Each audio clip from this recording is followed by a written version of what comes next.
अस्सलाम वालेकुम नाज़रीन, आप देख रहे हैं प्रोग्राम फेस टू फेस और मैं हूं आपके साथ मुनीज़ मोइन। प्रोग्राम में आज इन टॉप स्टोरीज पर बात होगी। सबसे पहले उस पर एक नज़र डालते हैं।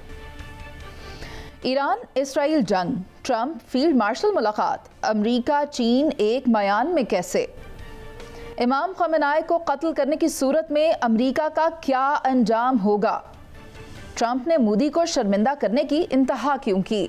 नाज़रीन, ये हैं आज के हमारे तमाम मौज़ूआत जिन पर बात करने के लिए पैनल में मेरे साथ पंजाब के ब्यूरो चीफ शहजाद हुसैन भट्ट साहब मौजूद हैं। उनके साथ तशरीफ़ रखते हैं सलमान आबिद साहब, सीनियर सहाफ़ी तज्ज़ियाकार हैं, और शहर इक़्तिदार से हमें ज्वाइन करेंगे मज़हर बरला साहब, सीनियर तज्ज़ियाकार हैं, कॉलम निगार हैं। हमारे साथ शहर क़ायद कराची से सायरा बानो मौजूद हैं जो कि एक सियासी रहनुमा हैं। तो पहली खबर की तफसील कुछ इस तरह से है कि ईरान इसराइल जंग के साए में फील्ड मार्शल आसिम मुनीर की ट्रंप से मुलाकात के बाद जहां कयास आराइयों का तूफान गर्म है, वहीं ये भी अंदाजे लगाए जा रहे हैं कि पाकिस्तान चीन और अमेरिका जैसी दो आलमी ताकतों को एक म्यान में रखने में क्या कामयाब हो पाएगा। पाकिस्तान अमेरिका की क्या मदद कर सकता है, पाकिस्तान के लिए ये जंग कैसे नुकसानदेह है और पाकिस्तान इस सूरत हाल से किस तरह मुतासिर हो सकता है। तो रुख कर लेती हूँ मैं मज़हर बरला साहब आपकी जानिब। आप मुझे ये बताएं कि दो सुपर पावर्स हैं, चाइना है, अमेरिका है और बीच में पाकिस्तान है। पाकिस्तान अपना नैरेटिव इस सिचुएशन में किस तरह बिल्ड कर सकता है? बहुत शुक्रिया मुनीज़े। गुजारिश ये है कि हालिया पाक भारत जंग में पाकिस्तान का जो किरदार था उससे अमरीकी इत्मीनान बढ़ा। उसका इजहार अमरीकी सदर बारहा कर चुके हैं, अमरीकी इंतज़ामिया कर चुकी है और भारत उनका मौक़िफ़ मानने को तैयार नहीं है। वो जो जंग रखवाने वाली बात डोनाल्ड ट्रंप करते हैं उससे भी भारत इनकारी है। तो इस तरह अमरीकी जो हैं वो पाकिस्तान पर इत्मीनान कर रहे हैं। नंबर 2, चाइना की तरफ आ जाइए। चाइना पाकिस्तान का दोस्त है, बहुत गहरा दोस्त है। चाइना की 13 मुल्कों से सरहदें मिलती हैं और 12 मुल्कों से किसी न किसी मोड़ पर किसी न किसी साल चाइना का झगड़ा हुआ। एक पाकिस्तान है जिससे उसकी कभी कोई ये झगड़ा लड़ाई नहीं हुई। तो चाइना पाकिस्तान का टेस्टर्स दोस्त है। अच्छा, फिर आप माजी में देखें, 60 की दहाई में भी पाकिस्तान ही था वो मुल्क जिसने चाइना और अमेरिका को करीब किया था। सो दोनों मुल्क पाकिस्तान पर इत्मीनान करते हैं। तो इसलिए मैं समझता हूँ कि दोनों मुल्कों में बातचीत या कुर्बत के लिए पाकिस्तान से अहम और कोई मुल्क नहीं। अच्छा, इसी तरह अब जब इसराइल और ईरान की जंग है तो उसमें अमरीकी सदर इसराइल से तो बात कर सकते हैं, मगर ईरान से बात कौन करे, ये एक सवाल अमरीकियों के सामने है। मज़हर बरला साहब, ईरान और सऊदी अरब के दरमियान ताल्लुकात बहाली की तरफ जो चीन का किरदार था वो भी इसमें हम नहीं भुला सकते। वो भी बिल्कुल था। नहीं, उसका आगाज़ देखिए, वो क्रेडिट हमें देना पड़ेगा, उसका आगाज़ पाकिस्तान ने किया था। पाकिस्तान में फिर वो हुकूमत चली गई जो सऊदी अरब और ईरान को करीब कर रही थी और वो कुर्बत की इस नहज पर पहुँच चुके थे कि बाद में फिर चाइना ने उसका सारा क्रेडिट लिया। यकीनन ज़ाहिर है जब सुलह करवाई तो चाइना ही मौजूद था, बिल्कुल इसको फरामोश नहीं कर सकते। अब चाइना जो है उसकी कोशिश है कि ख़ित्ते में अमन हो, ना सिर्फ साउथ एशिया में बल्कि मशरिक़ वस्ता में भी अमन हो। तो अमन के लिए किरदार अदा करने के लिए चाइना तैयार है। पाकिस्तान की भी कोशिश यही है कि अमन हो। और फिर ईरान से बात करना अगर होगी तो फिर ज़ाहिर है चाइना और पाकिस्तान ही करेंगे।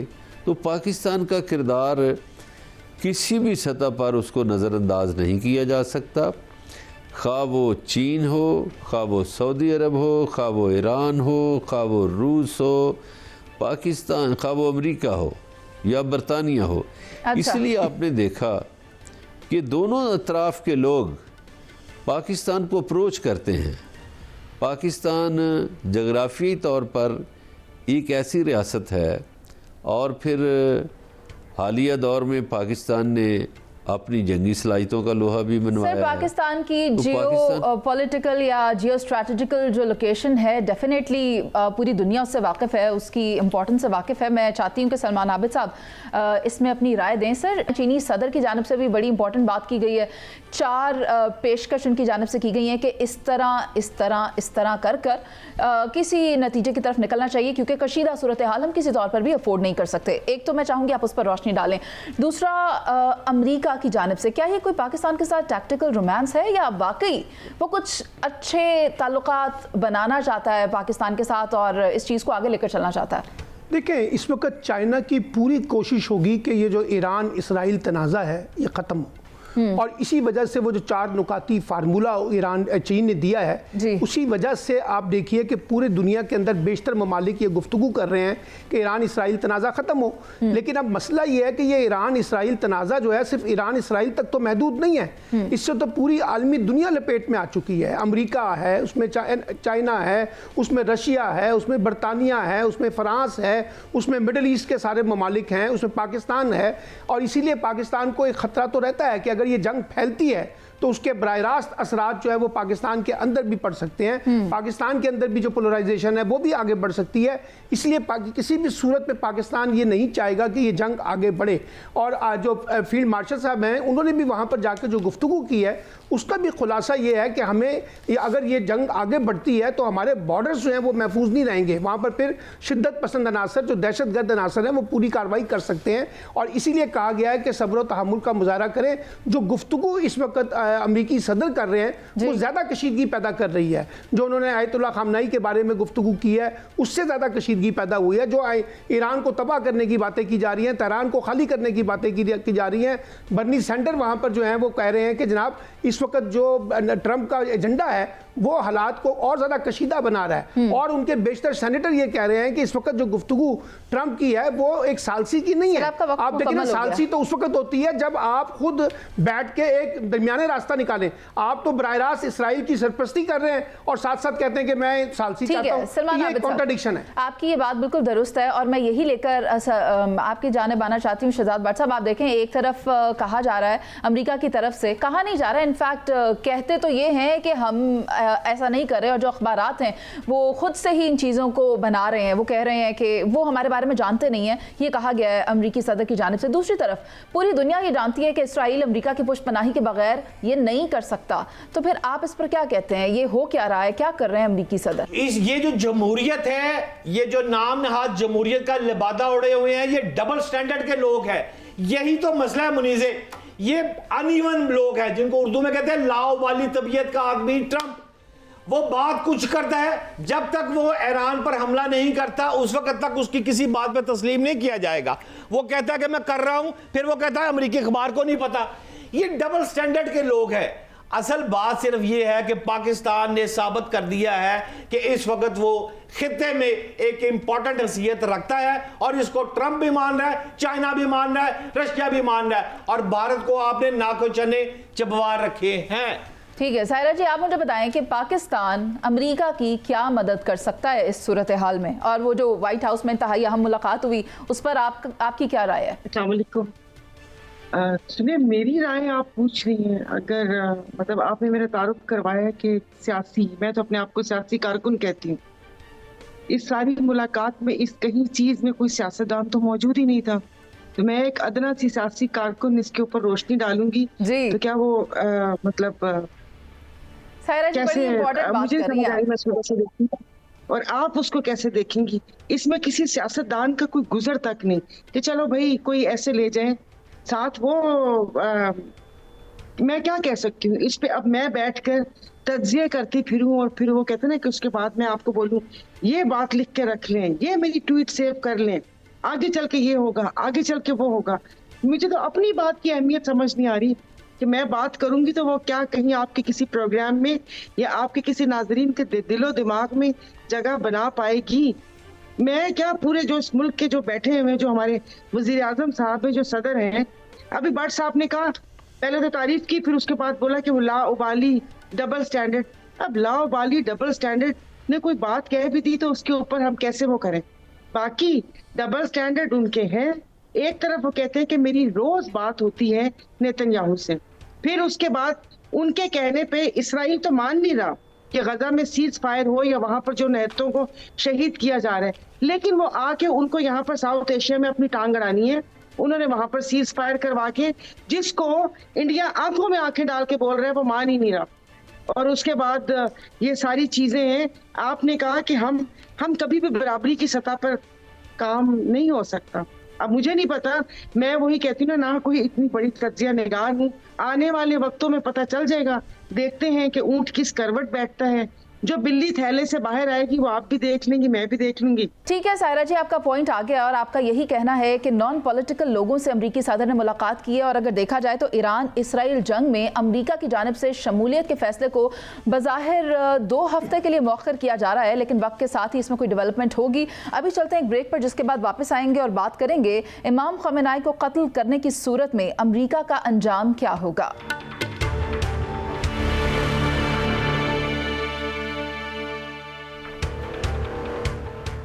Welcome back. ईरान इसराइल जंग में आप एक तरफ देखते हैं कि इसराइल की तरफ से ताबड़तोड़ हमले किए जा रहे हैं, दूसरी तरफ ईरान की जानिब से भी उन हमलों का मुंह तोड़ जवाब दिया जा रहा है। अमेरिका इस ऐसे में क्या स्टैंस अपनाता है वो बहुत ही अहमियत का हामिल है। एक तरफ अमेरिकी सदर की जानिब से इस हवाले से ट्वीट्स भी किए जाते हैं कि हमें लोकेशन मालूम है सुप्रीम लीडर की, बट फिल वक्त हम इस तरह का कोई इकदाम नहीं उठा रहे। इस खबर की तफसील कुछ इस तरह से है कि एक तरफ इसराइल की ईरानी सुप्रीम लीडर को मारने की धमकी, तो दूसरी तरफ अमरीकी नुमाइंदा खुसूसी विटकॉफ और ईरानी वजीर खारजा के दरमियान राब्ते होते हैं। मगरबी मीडिया अमरीका की इस जंग में शमूलियत के इंदिए दे रहा है।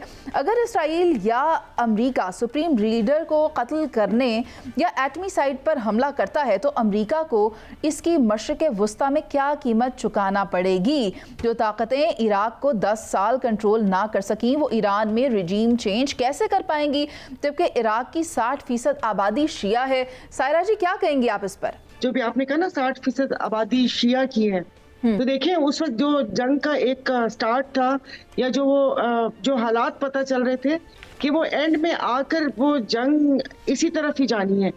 जो आपने शिया और सुन्नी स्टेट्स और ये सारी चीजें की, तो उसको मुंह की खानी पड़ेगी। आप अफगानिस्तान देख लें, आप इराक देख लें, आप वो देख लें। बाकी अभी तो वो ट्रंप साहब वो कहते हैं ना कि एक तरफ से तो मुझे ऐसे लगता है जैसे सबको कह रहे हैं कि अब मैं वेजिटेरियन हो गया हूँ, कि अब मैं तुम लोगों को नहीं खाऊंगा। फिर आपने सुना होगा कि वो नोबेल प्राइज जो अमन का है उसके भी ख्वाह है कि उनको जो उन्होंने यहाँ पर सीज फायर करवाया या इस किस्म की बात करेंगे तो शायद वो जी उनको इसके लिए नॉमिनेट किया जाए। लेकिन इन तमाम चीज़ों मैं दूसरी तरफ सोच रही थी जब आपका पहले भी आया था कि वो मुझे ऐसे लग रहा था कि जैसे सुना मतलब कह बेटी को रही है और सुना वो बहू को रही है, कि जो ये सारी चीजें जब आपने देखे एटमी के उनको मसला उनकी एटमी कुव्वत होने से है, तो मुझे तो ऐसे लगता है कि जैसे ईरान निशाना है। ईरान तो एक बहाना है, कहीं खुदा ना खास्ता वो निशाना हम ना हो, क्योंकि एटमी कुव्वत तो हम भी हैं।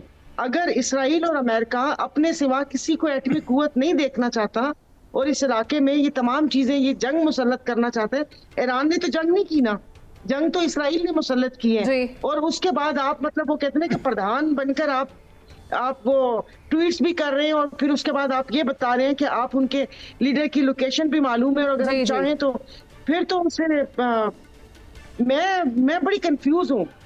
मुझे अपना खौफ पड़ा हुआ है क्योंकि ईरान के साथ हमारी सरहदें मिलती हैं और उसके बाद खुदा ना खास्ता ये ना हो कि हमसे भी कुछ ऐसा मांग लिया जाए, हमें भी डू मोर करने का कह दिया जाए या हमें भी हमारी एटमी कुव्वत को सरेंडर करने का बोल दिया जाए, क्योंकि हालात तो सेम ही है। डू मोर का मुतालिबा तो सायरा जी पाकिस्तान से बहुत पहले से किया जा रहा है, लेकिन मसला ये है कि ईरान को अब डू और डाई का कह दिया गया है। सलमान आबिद साहब, आप मुझे ये बताएं कि अमेरिका असल में क्या चाह रहा है। अमेरिका और ईरान के दरमियान तो ऑलरेडी बात चल रही थी इन जौहरी मामलात पर, इन हथियारों के ऊपर, मगर इसराइल वाज द वन जिसने इन मुलाकातों को, इन मुज़ाकरात को सैबोटाज करने की कोशिश की है। देखिए, अमेरिका के अंदर इस वक्त सबसे ज़्यादा आवाज़ ये उठाई जा रही है कि जब एक ऐसे मौके पर ईरान और अमेरिका के दरमियान जौहरी मामलात पे मुज़ाकरात चल रहे थे, तो इसराइल के इस इनिशिएटिव ने उन मुज़ाकरात को सबोताज किया, बदएतमादी का माहौल पैदा किया और एक डेडलॉक भी पैदा किया और एक जंग का माहौल भी बना दिया। दूसरी बात यह है कि देखिए अमेरिका क्या चाहता है। अमेरिका तो बड़ा सिंपली, मैंने पहले भी कहा, अमेरिका ये कह रहा है कि ईरान हमारे साथ जो है वो जोहरी मामलात पे एटमी प्रोग्राम के ऊपर डील करे। अब ईरान उसके लिए तैयार नहीं है।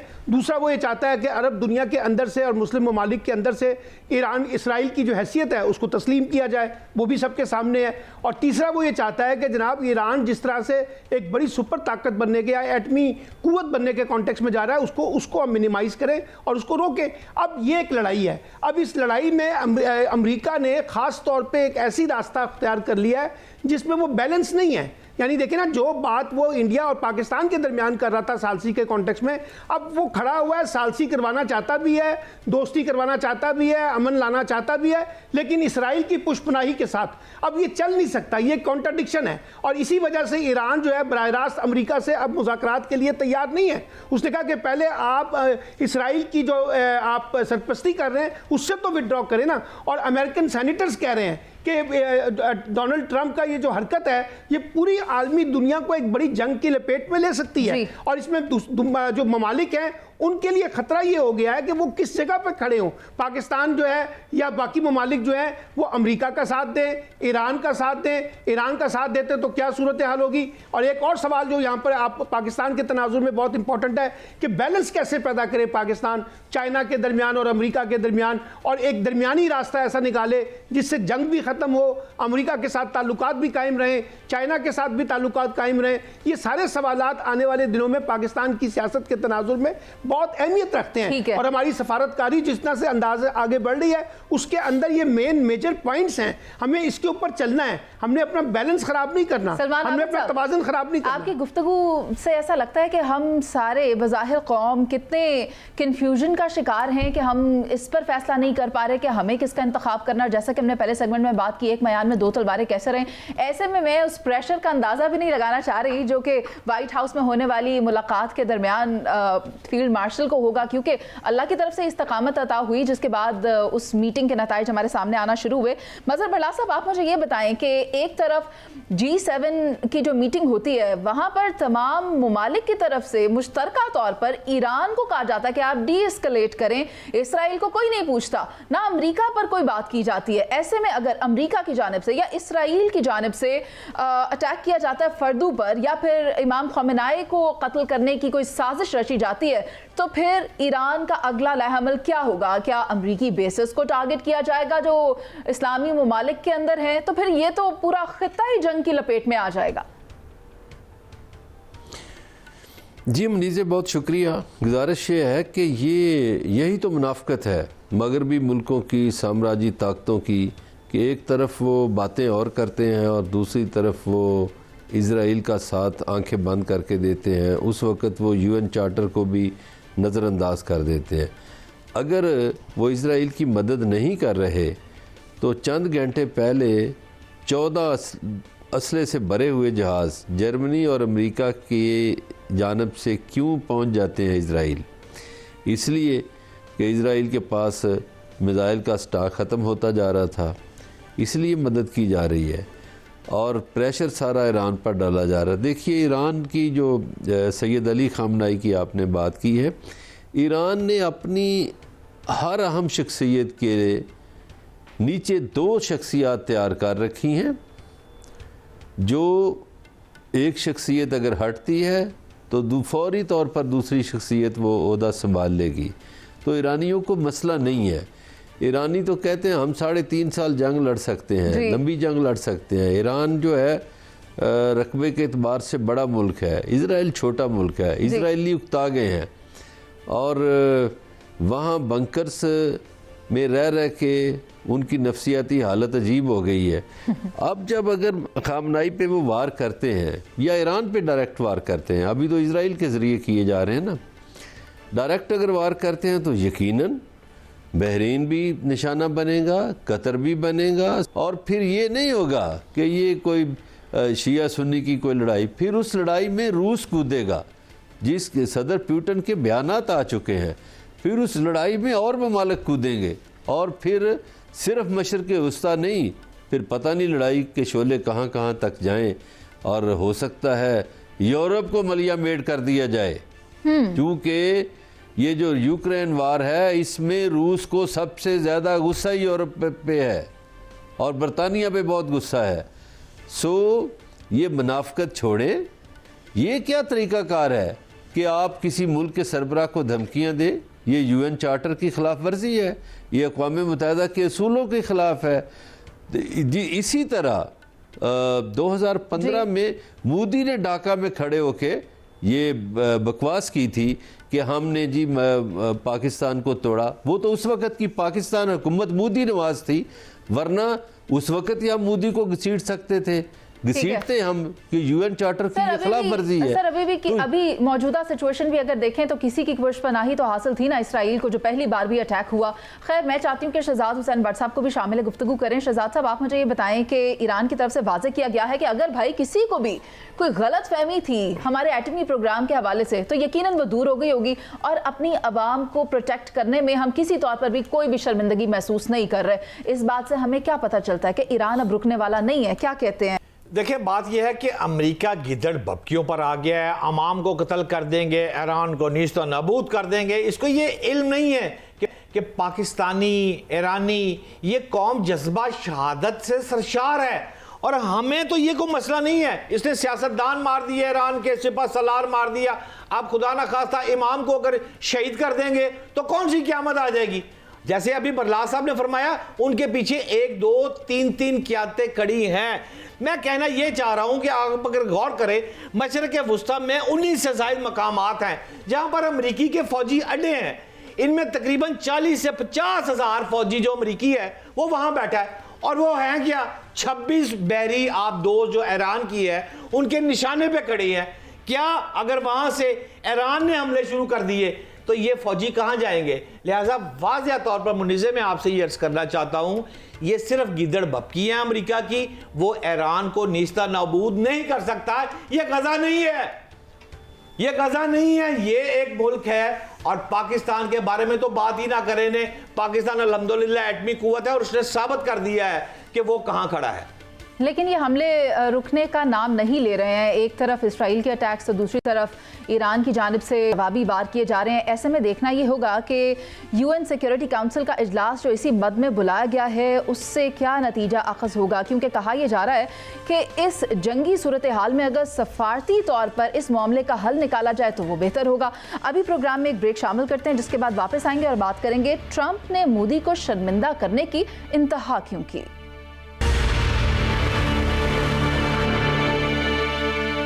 वेलकम बैक नाजरीन। और अमरीकी सदर और फील्ड मार्शल के दरमियान होने वाली मुलाकात से बज़ाहिर भारत काफ़ी सीख पा नजर आता है। इस खबर की तफसील कुछ इस तरह से है, जब से ट्रंप और फील्ड मार्शल आसिम मुनीर की मुलाकात हुई है हमसाया मुल्क में सफ़े मातम बिछ गया है। खुद भारतीय मीडिया पूछ रहा है कि ट्रंप मोदी को शर्मिंदा करने की इंतहा पर क्यों पहुंच गए।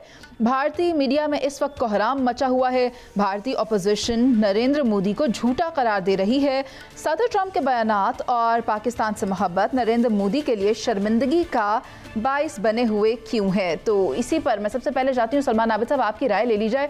आखिर भारत और अमेरिका की जो केमिस्ट्री थी अब उसको तनकीद की नज़र से देखा जा रहा है भारत में। कहाँ गया वो प्यार मोहब्बत, कहाँ गए वो तमाम ताल्लुकात जहाँ इंडिया को वो इम्पोर्टेंस नहीं मिली। आपने भी देखा है कि अमरीकी सदर ने बारहा पाकिस्तान की काविशों को भी सराहा है और फील्ड मार्शल के भी मोतरफ हैं। देखिए पाक भारत हालिया कशीदगी से पहले भारत का जो मंजरनामा आलमी दुनिया में था और बड़ी ताकतों के सामने था, एले थिंक टैंक जिसे दानिश्वरों में था, वो सारा का सारा पिसपा हुआ है। और लोगों को ये जो परसेप्शन था ना कि इंडिया एक बहुत मजबूत डिफेंसिव तौर पर है, वो नहीं साबित हुआ। अच्छा, उसके बाद फिर जिस तरीके से आलमी मीडिया में भारत पर तनकीद हुई और जिस तरह से आलमी ममालिक ने भारत पर तनकीद की और जिस तरह से पाकिस्तान की सफारती एफर्ट्स जो हैं उसको अप्रिशिएट किया गया, पाकिस्तान के रोल को तस्लीम किया गया और ये जो खित्ते के अंदर एक पावर ऑफ बैलेंस था, यानी पाकिस्तान जो है वो बहुत नीचे था और भारत बहुत ऊपर था।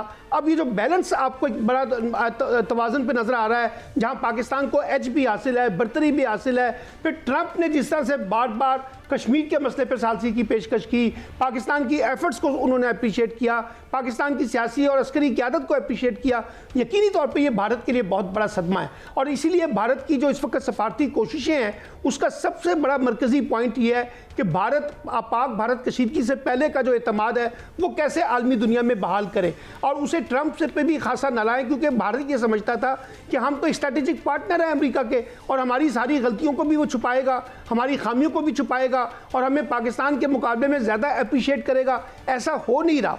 उसकी वजह से इस वक्त मोदी हुकूमत पर इंटरनल अपनी अपोजिशन जमातों से भी प्रेशर है, अपने मीडिया के अंदर से भी प्रेशर है, और ये जिस तरीके से अभी अमेरिका के अंदर मुलाकातें हो रही हैं पाकिस्तानी क़यादत की, वो यकीनी तौर पर भारत के लिए एक बहुत बड़ा, जिसे कहते हैं, धचका है कि वो जो उसने एक मीनार बनाया हुआ था अपनी सफारती जंग का, और उसने साबित करने की कोशिश की थी कि वो सफारती महाज पर पाकिस्तान के मुकाबले में कई गुना आगे खड़ा हुआ है, वो इस वक्त ब्रेक हुआ है। तो इस वजह से मैं ये समझता हूँ, फिर आप देखिए रीजनल पॉलिटिक्स के अंदर भी रिविजिटिंग हो रही है, पावर के जो स्ट्रक्चर्स हैं वो बदल रहे हैं। पाकिस्तान के बारे में जो पहले से ख्याल था वो ब्रेक हुआ है, अब वो टूटा है। अब पाकिस्तान की अहमियत बढ़ गई है इस रीजनल पॉलिटिक्स में।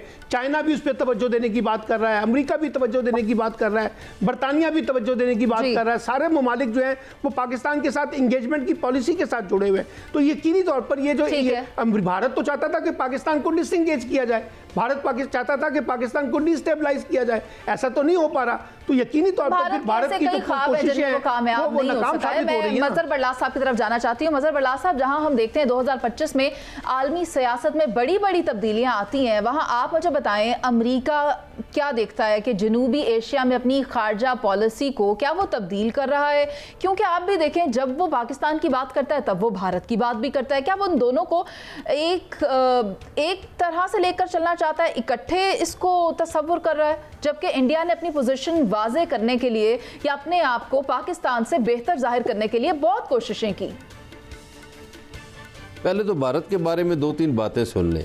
भारत ने पाकिस्तान से मार खाई, भारत ने अमेरिकियों से बेइज्जती कराई, भारतीय शहरी जो इजराइल में हैं उनको बंकर्स में जगह नहीं मिल रही। वो इसराइल के शहरी कहते हैं ये बंकर्स यहूदियों के लिए, आपके लिए नहीं है। ईरान में 534 अफराद गिरफ्तार हुए हैं जिन्होंने उनकी वहाँ उनके खिलाफ काम किया था, खुफिया अदारों के, उनमें से अक्सरियत इंडियों की है।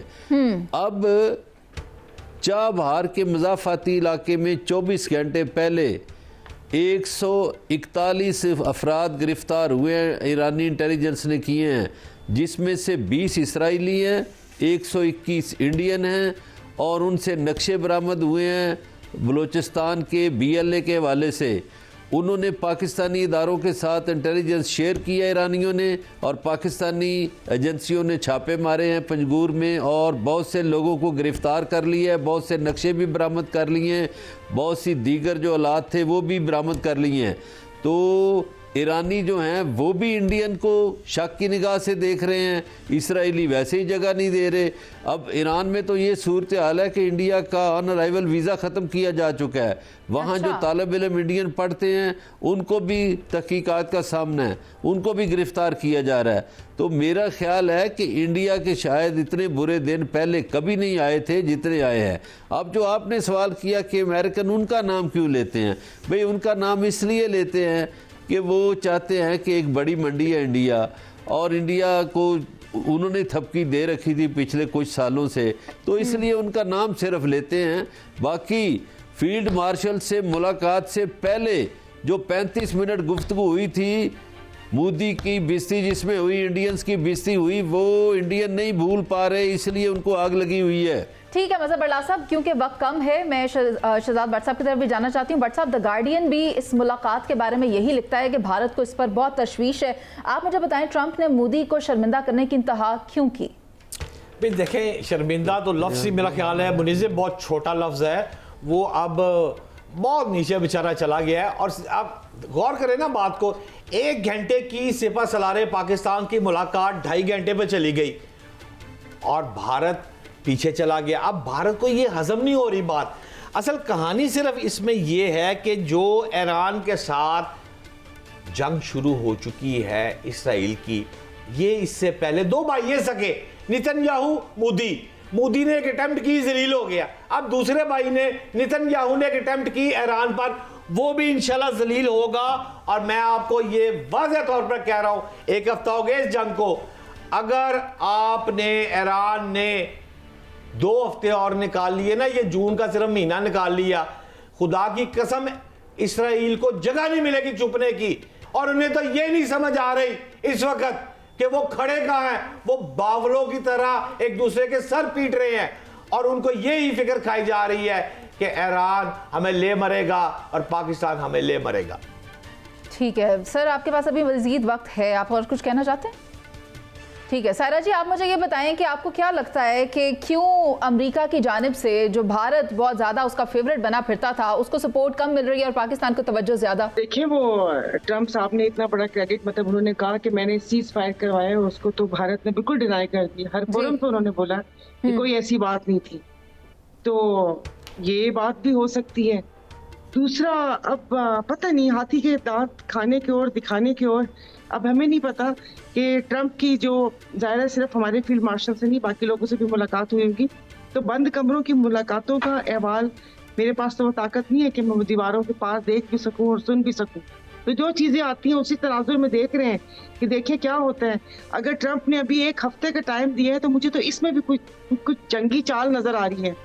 अभी सुबह एक खबर थी कि उनके पास जो मिसाइल इंटरसेप्ट करने की जो डिवाइसेस या जो भी आलात हैं वो कम पड़ गए हैं। ये वॉल स्ट्रीट जर्नल की रिपोर्ट है सायरा जी, ये वॉल स्ट्रीट जर्नल की रिपोर्ट है सायरा जी। जी, इसराइल के पास ना, कि भाई वो तो वो अब मुझे पता नहीं समझ आ रही कि शायद वो 1 हफ्ता और देख रहे हैं, या 1 हफ्ता शायद उनके दिमाग में ये है कि इनका जो जंगी जखीरा है या जो चीज़ें हैं वो हफ्ते या 2 हफ्ते बाद ख़त्म हो जाएंगी, फिर उसके बाद अमेरिका कूदेगा या क्या होगा।